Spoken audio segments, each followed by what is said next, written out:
Hey everybody, it's Chris back with another review for the Blue Collar Beer Gourmet. Today I'm going to be reviewing an Oregon selection, a brewery with which I'm very familiar, brewery that I'm lucky enough to be able to get down here in Vegas, and that is Ninkasi Brewing. They are out of Eugene, Oregon, and this is their Prismatic Juicy IPA.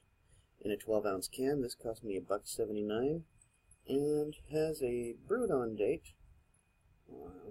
Actually, I'm guessing that's, I don't know if that's a brewed on date or best by date of 3/15. Either way, it's shortly after the period. So there you have it. This being only the first week of April. But this is the Juicy IPA.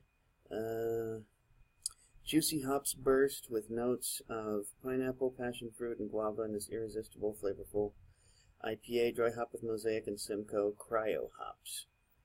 Cryohops. Yeah, I'm not sure what that is. I'll have to look into that. Sorry, I should have done that before the video. But I did do a little bit of research and discovered that only one of my friends has scored this on Untapped, giving it a 3.75. Cumulatively, just under 4,000 have given it a 3.69. And on Beer Advocate, it received a score of 3.65. There you have it. So, I'm not going to go into all the particulars of IPAs. Let's face it, they're all over the beer shelves. Don't get me wrong, I like IPAs, but, I mean, you ever been into a bar, and like a craft bar, and seen that over 60, sometimes even 70% of their tap handles are IPAs? That does happen. But IPAs usually come in between 5.5 and 7.5 ABV. This one has an ABV of 5.9, so it's at the lower end. And typically, IPAs have a 40 to 70 IBU range. This comes in at 36, so it's actually a little low for an IPA. As I said, I paid $1.79 for that, and if you're not familiar with Ninkasi, you may have at least heard of Ground Control. It's a stout that they made with yeast that had been sent into outer space. So, if you've heard about the outer space yeast beer, that's them. And just to let you know, if you do see a bottle of it, it's the kind of thing that's worth trying. But if you ask me what's the difference between, you know, earth-trapped space or earth-trapped yeast and yeast that went into space, I couldn't tell a distinction, to be perfectly honest with you.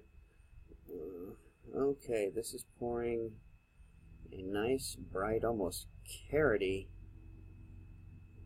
yellow. We've got, I'm going to describe that as medium carbonation.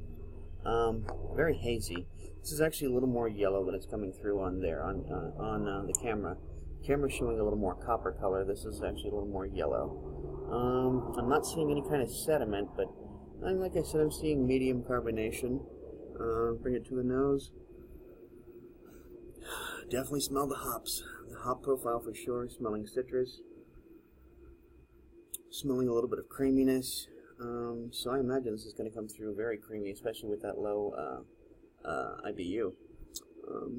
So I don't see any point in pontificating any longer. Let's get to drinking. Cheers.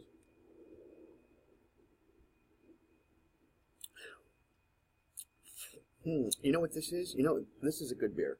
Let me first say that. It's a good beer with a low mouthfeel and no alcohol burn. I mean, I have no alcohol burn going on right now. A little bit of a citrus aftertaste. You don't really taste the citrus on the tongue until afterwards, and it kind of rolls off. Obviously, it's not overly bitter with only, how many IBUs was it? 36? Yeah, so it's not an overly bitter beer. And you know what this would be? This would be a good beer to hand to the uninitiated, to a friend who's maybe willing to come into the craft beer market, a Bud Light drinking friend, who says, okay, let me try one of your beers. This would be a good one to get them started, especially somebody who doesn't drink IPAs because they think that they're too bitter.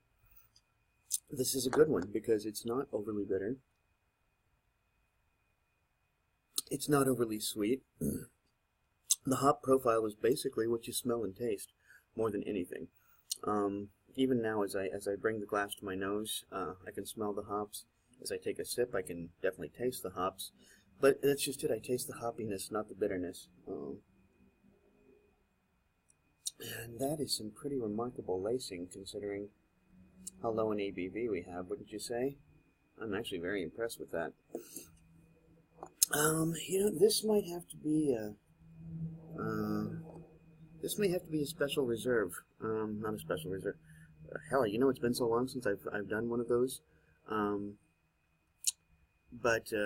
Yeah, this is a deal, because for $1.79, yeah, this is definitely going to end up being a special reserve beer, because at $1.79, this is a good IPA to have. God, I sound like an idiot this morning.